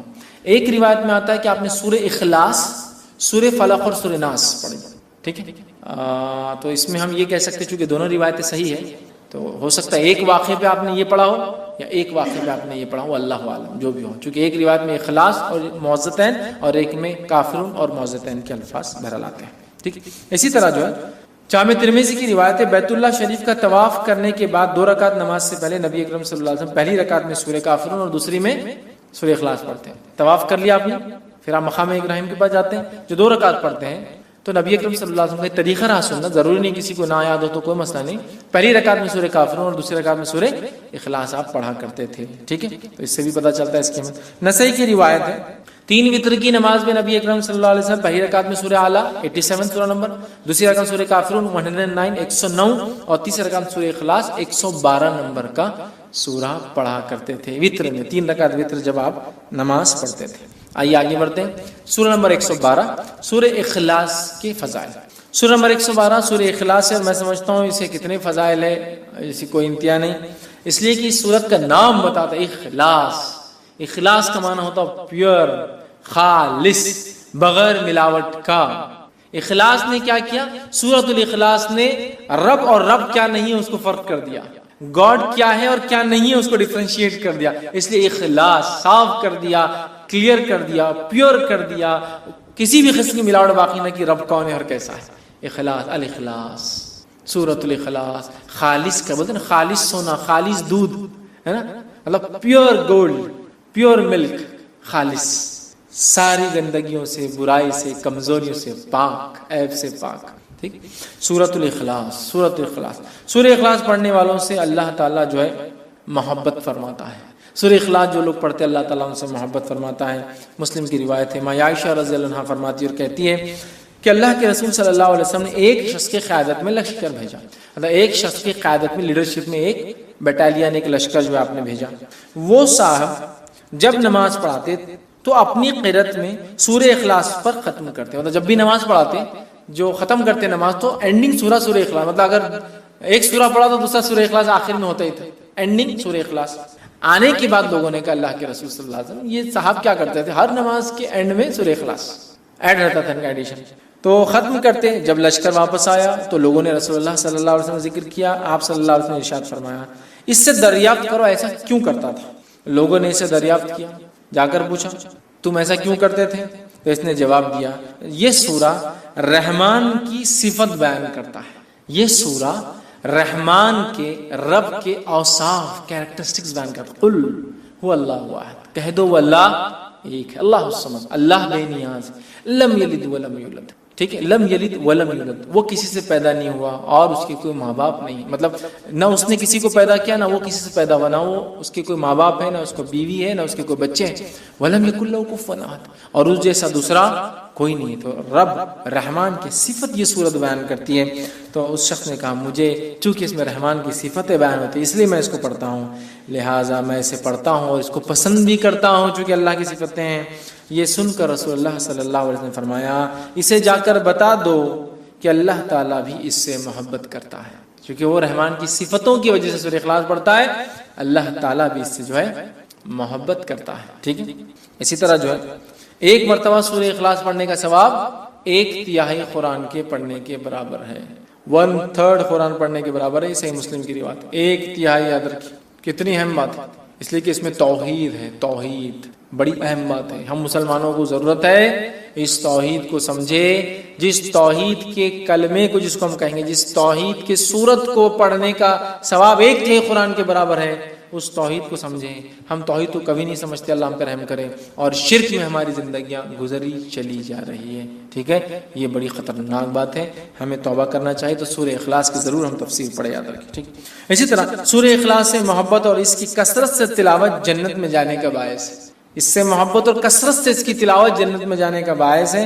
ابو ہریرہ رضی اللہ عنہ فرماتے ہیں رسول اکرم صلی اللہ علیہ وسلم کے ساتھ میں تھا، آپ صلی اللہ علیہ وسلم نے ایک آدمی کو قل واللہ احد پڑھتے ہوئے سنا، تو آپ صلی اللہ علیہ وسلم نے فرمایا اس کے لیے واجب ہو گئی۔ میں نے عرض کیا کیا واجب ہو گئی؟ تو آپ صلی اللہ علیہ وسلم نے ارشاد فرمایا جنت۔ سورہ اخلاص پڑھا، آپ نے فرمایا اس کے لیے واجب ہو گئی۔ میں نے پوچھا کیا واجب ہو گئی اس کے لیے؟ تو کہا جنت۔ تو ابو کیا لگ رہا؟ صرف قل واللہ احد اللہ الصمد لم یلد ولم یولد ولم یکن لہ کفوا احد، جنت میرے واجب ہو گئی۔ یہ کلمے کے مطابق میری پوری زندگی گزرے مجھ پر جنت، یہ کلمے کے مطابق میری پوری زندگی گزرے اور میری موت اخلاص توحید پر ہی آئے، یہ میرے لیے واجب ہے، اب جنت مجھے مل گئی۔ تو آپ سمجھ رہے ہیں کتنی اہم بات ہے، سورہ اخلاص معمولی نہیں، یاد رکھیں۔ اسی طرح جو 10 مرتبہ سورہ اخلاص پڑھنے والے کے لیے جنت میں ایک گھر تعمیر کر دیا جاتا ہے۔ اب آپ دیکھیے غور سے، یہ پہلی صورت ہے جس میں کوانٹٹی آئی، کتنی بار پڑھنا ہے، باقی کسی میں بھی کوانٹٹی نہیں تھی اب تک۔ تو آپ ان جس کو بولیں گے آپ تعداد مت طے کیجیے اب صورت کتنا پڑھنا ہے، بس پڑھتے جائیے. یہاں کوانٹٹی ہے. اگر اس نیت سے 10 بار پڑھی جائے کہ اس سے جو ہے جنت میں گھر چاہیے تو پھر اسی کوانٹٹی فکس ہے، پھر 10 بار ایک ساتھ پڑھنا ہے. آئیے حدیث کے الفاظ. مسند احمد کی روایت ہے. معاذ بن انس رضی اللہ عنہ فرماتے اور کہتے ہیں رسول اللہ صلی اللہ علیہ وسلم فرمایا جس نے قل واللہ احد آخر تک 10 بار پڑھی اس کے لیے اللہ تعالیٰ جنت میں گھر تعمیر کرتے ہیں. جس نے سورہ اخلاص کو 10 بار پڑھا اللہ تعالیٰ اس کے لیے جنت میں ایک گھر تعمیر کرتے ہیں. سمجھ رہا بات کو؟ گھر تعمیر کرتے اللہ تعالیٰ کس شخص کے لیے؟ جو سورہ اخلاص کو 10 بار پڑھتا ہے. یاد رکھیے. تو آپ دیکھیے کتنی بڑی فضیلت ہے کہ 10 ٹائمز کا ریسیٹیشن جنت میں ایک گھر. مذاق نہیں. یاد رکھیے مذاق نہیں. ٹھیک ہے. اسی طرح شیطان کے وسوسوں سے بچنے کے لیے سورہ اخلاص پڑھ کر بائیں جانب، ٹھیک، بائیں مطلب لیفٹ ہینڈ جو ہے 3 مرتبہ تھوکنا چاہیے. یہ وسوسے جو کنٹینیو آتے ہیں نا اس کا بھی علاج ہے اس کے اندر. ٹھیک ہے. حدیث کا الفاظ سنیے. جو ہے ابو داؤد کی روایت ہے. جو ہے ابو سلمہ بن عبد الرحمن رضی اللہ عنہ کہتے ہیں کہ رسول اللہ صلی اللہ علیہ وسلم نے فرماتے ہوئے سنا ہے کہ ایک وقت آئیں گا لوگ ایک دوسرے سے بہت زیادہ سوال کریں گے، بہت زیادہ سوال کریں گے، حتیٰ کہ ایک کہنے والا کہیں گا اچھا مخلوق کو اللہ نے پیدا فرمایا. ایک آدمی آگے کیا سوال کریں گا؟ اچھا مخلوق کو اللہ نے پیدا کیا تو پھر اللہ کو کس نے پیدا کیا؟ وہ شک ڈال دیں گے. مخلوق کو اللہ نے پیدا کیا تو اللہ کو کس نے پیدا کیا؟ جب لوگ ایسی باتیں کریں گے تو کہنا، جب لوگ ایسی باتیں کریں گے تمہارے سامنے تو تم کیا کہنا؟ اللہ احد اللہ الصمد لم یلد ولم یولد ولم یکن لہ کفوا احد. خطرناک وسوسہ ہے نا. اللہ کو کس نے پیدا کیا؟ ٹھیک ہے. یہ پڑھ لینا اللہ ایک ہے، اللہ بے نیاز ہے، اس نے کسی کو نہیں پیدا کیا، اس سے کوئی پیدا نہیں ہوا اور اس کا ہمسر اس کے برابر کوئی نہیں ہے. پھر 3 مرتبہ بائیں طرف لیفٹ ہینڈ کی طرف تھوک کر شیطان سے اللہ تعالیٰ کی پناہ طلب کرنا. ادھر تھوکنا ہے لیفٹ ہینڈ. اعوذ باللہ من الشیطان الرجیم. یہ پڑھ کر 3 بار تھوک کر شیطان سے اللہ تعالیٰ میں پناہ لینا. اعوذ باللہ من الشیطان الرجیم پڑھنا. نماز میں وسوسے آئے تو اس کا طریقہ الگ ہے. نماز میں وسوسے ہے اعوذ باللہ من الشیطان الرجیم ادھر تھوکنا ہے لیفٹ ہینڈ. اور اللہ تعالیٰ کی ذات میں وسوسہ ڈال رہا ہے غیر نماز میں تو اللہ احد اللہ الصمد لم یلد ولم یولد ولم یکن لہ کفوا احد ادھر تھوکنا ہے لیفٹ ہینڈ. تو یہ نکل جاتا ہے. اب ایک چیز چونکہ میں نے بول دیا ہوں تو اب اس کو کچھ نہ کچھ لاجیکل آپ کو کچھ آنسر دیتا ہوں بات سمجھنے کے لیے. اللہ کو کس نے پیدا کیا؟ لوگ سوال کرتے ہیں. بہت سارے ایتھیسٹ وغیرہ ایسے لوگ ہم سے بھی کر سکتے دعوتی فیلڈ میں، ٹھیک، یا وہ لوگ جو اللہ کو نہیں مانتے ہیں، گاڈ کو نہیں مانتے، کریٹر کو نہیں مانتے. میں ایک ایگزامپل دے کے بات سمجھاتا ہوں. اگر کوئی بول رہا ہے کہ بی کو کس نے پیدا کیا تو ہم کہہ رہے سی. تو سی کو کس نے پیدا کیا؟ ہم کہہ رہے ڈی. تو ڈی کو کس نے پیدا کیا؟ ہم کہہ رہے ای. کوئی نہ کوئی تو فرسٹ ہوگا جس کو کسی نے نہیں پیدا کیا ہوگا. وٹ نیچرل ہے. آپ کتنا بھی لمبا جائیے، جانے کے بعد ایک سرٹن پوائنٹ پہ آ کے آپ کو بات تو ماننا پڑے گی کوئی ایک تھا جو بغیر بنائے بنا ہے. دیکھیں اللہ کو کس نے پیدا کیا، اس کو کسی نے پیدا کیا تو اس کو کس نے پیدا کیا، پھر اس کو کس نے، تو بات تو وہی چاہ کے پھر جو فرسٹ ہے پھر وہی ہوگا اس کو کس نے پیدا کیا. کوشچن تو اینڈ لیس ہے. تو ہم کہہ رہے ہیں جو نہیں پیدا ہوا اللہ ہے اور جس سے سب کچھ پیدا ہوا وہ اس کی مخلوق ہے. ختم. کوئی بتا بی کو کس نے پیدا کیا تھا، آپ بول رہے نہیں سی تو ہوں گا نا کوئی، تو میں بول رہا سی کو کس نے پیدا کیا تھا، آپ ڈی ہوں گا. اچھا ڈی کو کس نے کیا تھا، ای ہوں گا. تو اینڈ لیس چلتے ہی جا رہی بات. تو کوئی نہ کوئی ایک ہے ذات جس سے ابتدا ہونا چاہیے پورے کائنات. لیکن اس بات پہ زیادہ غور و فکر نہیں کرنا چاہیے. میں نے صرف لاجیکل آپ کو ریزننگ کے لیے بات کہا. فکر کرنا نہیں چاہیے. اور ایسے کبھی خیالات آئے تو اللہ میں پناہ مانگنا چاہیے شیطان مردود سے. اعوذ باللہ من الشیطان. اور طریقہ بھی اب ہم کو پتہ چل گیا. یا ایمان کی کمزوری کی جو دعا ہے وہ بھی آپ پڑھ سکتے کسی بھی چیز میں. رضیت باللہ ربا وبالاسلام دینا وبمحمد نبیا. یہ خاص طور سے ایسے سوال کو لائے تو آپ سے فرمایا اللہ احد اللہ الصمد لم یلد ولم یولد ولم یکن لہ کفوا احد. اعوذ باللہ من الشیطان الرجیم. یہ اس کا طریقہ ہے. ختم. لاجیکلی آپ کو ایکسپلین کر دیا میں نے کچھ باتیں. ٹھیک. نبی اکرم صلی اللہ علیہ وسلم جب طواف کر لیتے ہیں تو 2 رکعت جو نماز پڑھتے اس کے بعد تو اس میں پہلی رکعت میں کافرون اور دوسری رکعت میں سورہ اخلاص کی آپ صلی اللہ علیہ وسلم جو ہے تلاوت کیا کرتے تھے. اسی طرح آپ جو 3 وتر پڑھتے 3 وتر کے اندر پہلی رکعت میں سورہ اعلیٰ، دوسری رکعت میں سورہ کافرون، تیسری رکعت میں سورہ اخلاص پڑھتے تھے. اسی طرح نماز فجر کی پہلی رکعت میں آپ قل واللہ احد اور دوسری رکعت میں قل یا ایھا الکافرون بھی پڑھا کرتے تھے. شارٹ نماز پڑھتے تھے. یہ لمبی پڑھے تو سورہ اعلیٰ ہے نا، اور دوسری چیز سورہ جمعہ ہے، سورہ منافقون ہے، وہ ہے بہرحال تو آپ پڑھا کرتے تھے. آئیے آگے بڑھتے ہیں. سورہ فلق کی فضیلت یاد رکھیں. سورہ فلق آپ دیکھیں ابتدائی سورہ اور آخری سورتوں کی بڑی فضیلت ہے. ابتدائی دیکھیے سورہ فاتحہ، سورہ بقرہ، سورہ آل عمران، اور آخری میں بھی سورہ کافرون، سورہ فلق، سورہ ناس، ہے نا, سورہ اخلاص, بہت ان کی فضیلت ہے. لیکن بڑی افسوس کی امت کے ساتھ کیا معلوم, جن کے فضائل ثابت ہے ان کے کچھ بھی عمل نہیں, اور جن کے ثابت نہیں اس کے ثابت کر کے عمل کرنے پہ تلے ہوئے ہم. کتابیں لکھ دی گئی, یہ پڑھے تو یہ ہوتا, کہاں ہے, نہیں انہوں نے بولے, ان کے بولنے سے آپ عمل نہیں کر سکتے کوئی چیز. سمجھ رہا, فضائل تو ثابت ہونا ضروری ہے. ایسے فضائل ہم دل سے گڑھ دیں گے تو پھر تو پورے دین اور شریعت کو بدل دیں گے تھوڑے دن بعد ہم. سمجھ رہا, تو یہ ایسا نہیں ہوتا میرے بھائی, اس کو ثابت ہونا ضروری ہے. ٹھیک, سورہ فلق آئیے, کیا فضیلت ہے اس کی. سورہ فلق سورہ نمبر 113. ٹھیک ہے, اس کی کیا فضیلت ہے. سورہ فلق جو ہے بہت زیادہ جو ہے اللہ تعالیٰ کو پسندیدہ سورت ہے. ٹھیک ہے, اس کے تعلق سے نسائی کی روایت ہے, عقبہ بن عامر رضی اللہ عنہ فرماتے ہیں, کہتے ہیں نبی اکرم صلی اللہ علیہ وسلم کی خدمت میں حاضر ہوا تو آپ صلی اللہ علیہ وسلم اونٹنی پر سوار تھے. میں آپ صلی اللہ علیہ وسلم کے قدم مبارک کو میں نے ہاتھ رکھا. ایسا کوئی آدمی اوپر ہوتا ہے, آپ ہاتھ رکھ کے بات کرتے ہیں نا, ہاتھ رکھتے ہیں, یہ ہاتھ رکھتے ہیں مانڈی پر, جو کوئی آدمی اوپر بیٹھا ہے آپ جا کے ہاتھ رکھتے ہیں نا, تو وہ بھی نبی اکرم صلی اللہ علیہ وسلم کے پیر پہ انہوں نے ہاتھ رکھا. وہ آپ اوپر تھے نا, ہائٹ پر تھے, تو ہاتھ رکھا اور عرض کیا مجھے سورہ ہود اور سورہ یوسف جو ہے پڑھائیں. یہ 2 صورتیں مجھے اللہ کے رسول آپ پڑھائیے. تو آپ صلی اللہ علیہ وسلم نے ارشاد فرمایا اور کہا اللہ کے نزدیک سورہ فلق سے بہتر سورہ تم کوئی نہیں پڑھ سکتے. مطلب تم سورت پڑھنا چاہ رہے ہو کوئی, تو اللہ کے نزدیک سورہ فلق سے بہتر تم کوئی سورت نہیں پڑھ سکتے. قل اعوذ برب الفلق, پناہ مانگ رہے ہیں اللہ میں. ٹھیک ہے, تو تم اس سورت سے بڑھ کر کوئی سورت جو ہے نہیں پڑھ سکتے. مطلب تم مجھ سے چاہ رہے ہو کہ میں تمہیں یہ 2 صورتیں پڑھاؤں, اس سے بہتر ہے تم یہ سورت پڑھو. تو اللہ کے نزدیک یہ سورت بڑی فضیلت کی حامل ہے. ٹھیک ہے, اسی طرح معوذتین, مطلب چونکہ سورہ فلق اور سورہ ناس کی فضیلت دونوں ساتھ ساتھ ہی آتی کبھی بھی, اس لیے اب خالی سورہ فلق کی ایک فضیلت الگ سے رکھ دیا میں نے. اب دونوں کی مل کر دیکھتے کیا آتی ہے. 2 صورتیں لاسٹ کی جو جس کو کہیں گے جوڑی ہے صورتوں کی, یہ بہت اہم ہے, بہت اہم, اتنی اہم ہے میں کہہ رہا ہوں نا جس کو انتہا نہیں. مطلب مصیبت, پریشانی, آندھی, طوفان, آفت, بارش, زلزلے, تکلیف, بیماری, کوئی مصیبت پریشانی آئے, کوئی ٹینشن ہو, سب کے لیے ایک ہی حل اور دوا سورہ فلق اور سورہ ناس. اب اگر ہمارے پاس سمجھ لیجئے کوئی آیا اور کہا بہت پریشان ہوں مولوی صاحب کیا کروں, سورہ فلق اور سورہ ناس. اچھا چلو دیکھ لیتے پڑھ کے, نہیں جمتا ہوں کیسا. نہیں دیکھو اب بہت آپ پریشان ہیں نا, تو آپ کیا کرو, سب سے پہلے تو رات میں 12 بجے تک جاگو. ہاں یہ نسخہ بہت امپورٹنٹ دکھ رہا, رات میں 12 بجے تک جاگو. اچھا پھر رات میں 12 بجے اٹھ کے سورتوں کی 12 نمبر کی آیتیں پڑھنا شروع کر دو. بہت اہم فضیلت. لیکن جن میں 12 آیتیں نہیں, جنہیں 12 نہیں چھوڑ دو, جس میں 12 وہ پڑھتے جاؤ. اچھا اچھا اچھا, پھر اس کے بعد ان کو 11 بار پڑھو, 12 نمبر کی آیت. بہت اہم دکھ رہا نہیں. اس کے بعد یہ کرو, وہ کرو, فلاں کرو, فلاں. جاتے جاتے یتیم والے کے ڈبے میں پیسے ڈالتے چل جاؤ. جاتے جاتے جو میں تو کچھ نہیں لیتا, وہ اس کے لیے 11,000 ڈال دو, اس سے کام بن جائے گا, چل جاؤ. یہ بات بہت اچھا لگا پڑھ کے, 12 نمبر کی آیت, بہت سکون ہوا اور کام ہوتے ہوئے لگ رہا. 1 مہینہ ہو گیا, کام ہوا نہیں ہوا, لیکن بس لگ رہا ہوتے ہوئے, نہیں ہوگا کبھی زندگی میں. سورہ فلق سورہ ناس پڑھ لیجیے, آپ کو پریشانی, مصیبت, پریشانی, تکلیف, دکھ, بیماری, آپریشن, اچھا اتنا ہی ہے.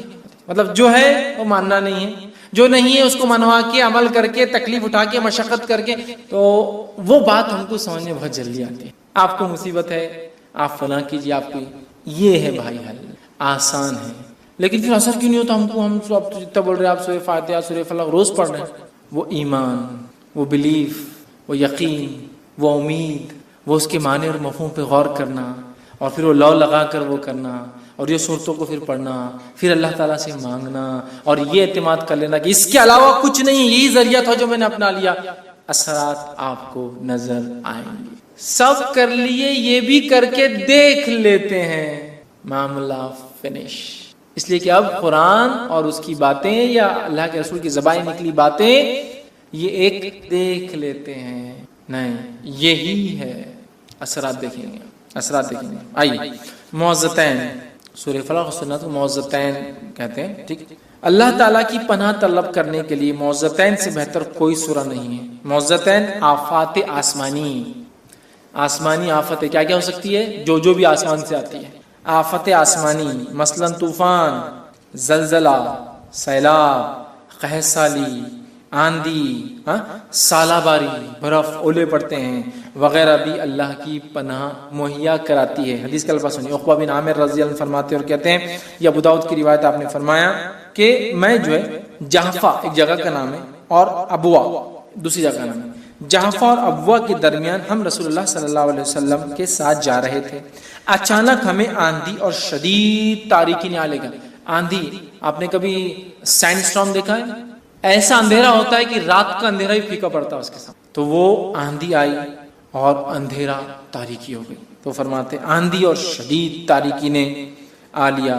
رسول اکرم صلی اللہ علیہ وسلم نے معوذتین کے ساتھ اللہ کی پناہ مانگنا شروع کر دی. آندھی ہے، معوذتین، قل اعوذ برب الفلق، قل اعوذ برب الناس آپ نے پڑھنا شروع کر دیا اور فرمایا اے عقبہ ان دو صورتوں کے ذریعے اللہ کی پناہ مانگو. کسی پناہ مانگنے والے کے لیے ان سے بہتر کوئی صورت نہیں ہے. کسی پناہ مانگنے والوں کے لیے اس سے بہتر کچھ نہیں ہے. آندھی، طوفان، مصیبت، بیماری، پریشانی، کچھ بھی، دکھ، درد، ٹینشن، ڈپریشن، قل اعوذ برب الناس ملک الناس الہ، مطلب سورہ فلق اور سورہ ناس کی آپ تلاوت کیجیے. قل اعوذ برب الفلق من شر ما خلق. ان دونوں صورتوں میں تمام چیزوں سے آپ کو پناہ ہے. سبحان اللہ، تمام چیزوں سے. ٹھیک. اسی طرح جو ایک روایت میں آتا ہے رسول اکرم صلی اللہ علیہ وسلم سونے سے پہلے اور جاگنے کے بعد معوذتین کو پڑھا کرتے تھے. سونے سے پہلے، جاگنے کے بعد. سمجھے؟ لیکن یہ ہم کو جانتے آتے ہیں. سونے سے یاد نہیں رہتا، سونے کے بعد یاد نہیں. ہاں دوا کھاؤ والا ڈاکٹر تو سونے سے پہلے جاگنے کے بعد اٹھتے ہی سوتے تھے لے کے گولی لے کے سوتے اٹھتے ہی کہ ڈاکٹر نے بولا اس سے فائدہ ہے. ٹھیک ہے، لینا چاہیے. اگر جسم کو کوئی دوا سے فائدہ ہے تو لیجیے. سوال یہ ہے روحانی غذا کب گین کریں گے؟ سونے سے پہلے پڑھتے اٹھتے ہی آپ پڑھتے. الفاظ سنیے ذرا. نسائی کی روایت ہے عقبہ بن عامر، اور معوذتین کی روایتیں جتنی ہیں تقریباً میں راوی عقبہ بن عامر رضی اللہ عنہ ہیں. مختلف دور میں انہوں نے روایت کیا، مختلف. کبھی وہاں مقام پہ کر رہے ہیں بیچ میں، تو کبھی مسجد میں کر رہے ہیں، کبھی مسجد کے باہر، کبھی آپ گھر میں. انہوں نے کیا، لیکن اکثر روایتیں انہی سے. عقبہ بن عامر رضی اللہ عنہ کہتے اور فرماتے رسول اللہ صلی اللہ علیہ وسلم فرمایا کیا میں تجھے دو ایسی صورتیں نہ سکھاؤں جو سب صورتوں سے بہتر ہیں جنہیں لوگ پڑھتے ہیں؟ پھر آپ صلی اللہ علیہ وسلم نے مجھے قل اعوذ برب الفلق، قل اعوذ برب الناس پڑھائی. اتنے میں نماز کھڑی ہو گئی. آپ صلی اللہ علیہ وسلم آگے بڑھے، نماز پڑھائی جن میں آپ صلی اللہ علیہ وسلم یہی دو صورتیں قل اعوذ برب الفلق، قل اعوذ برب الناس پڑھی. پھر آپ صلی اللہ علیہ وسلم میرے پاس سے گزرے تو فرمایا اے عقبہ ان صورتوں کی اہمیت سمجھ پائے ہو یا نہیں؟ پھر آپ صلی اللہ علیہ وسلم نے فرمایا جب بھی سونے لگو تو یہ دونوں صورتیں پڑھو اور جب جاگو تب بھی یہ دونوں صورتیں پڑھ لیا کرو. اہمیت سمجھائی. کہا کہ اس سے بہتر صورت جو لوگ پڑھتے ہیں اس سے بہتر کچھ بھی نہیں ہے. نماز بھی پڑھائی تو یہی دو صورتیں پڑھائی. پھر کہا عقبہ سمجھے ہو کیا نہیں اس کی اہمیت کیا ہے ان دو صورتوں کی؟ جب بھی سویا کرو تو یہی پڑھ کے سویا کرو اور جب بھی جاگا کرو تو یہی پڑھ کے جاگا کرو. کتنی فضیلت، سبحان اللہ. آئیے تیسری. رسول اللہ صلی اللہ علیہ وسلم نے ہر نماز کے بعد معوذتین پڑھنے کا حکم دیا ہے نا. نسائی کی روایت نبی اکرم صلی اللہ علیہ وسلم جب نماز پڑھتے کئی چیزیں پڑھتے، ان میں سورہ فلق اور سورہ ناس بھی شامل ہیں. اس کی جو فضائل پتہ چلتے اس میں سے ایک فضیلت یہ انسانوں کی نظر بد، جنوں کی نظر مطلب جنوں کی نظر بد، شیاطین کا اثر مثلا جادو یا جنوں کا سایہ آسیب جسو کہتے ہیں، وسوسے، حسد، شیطانی خیالات وغیرہ سب سے بچنے کا حل معوذتین ہے. شیطانی خیالات، وسوسے، برے خیالات، جادو، جن، اثرات، یہ وہ، نظر بد، کچھ بھی ہے، سب کا علاج یہ. ابو سعید رضی اللہ عنہ کہتے ہیں رسول اللہ صلی اللہ علیہ وسلم جنات اور انسان کی نظر بد سے بچنے کے لیے اللہ تعالیٰ کی پناہ طلب کرنے کے لیے مختلف دعائیں پڑھا کرتے تھے. لیکن جب معوذتین سورہ فلق اور سورہ ناس نازل ہوئی آپ صلی اللہ علیہ وسلم باقی دعائیں چھوڑ دی اور آپ صرف یہ دو پڑھتے تھے.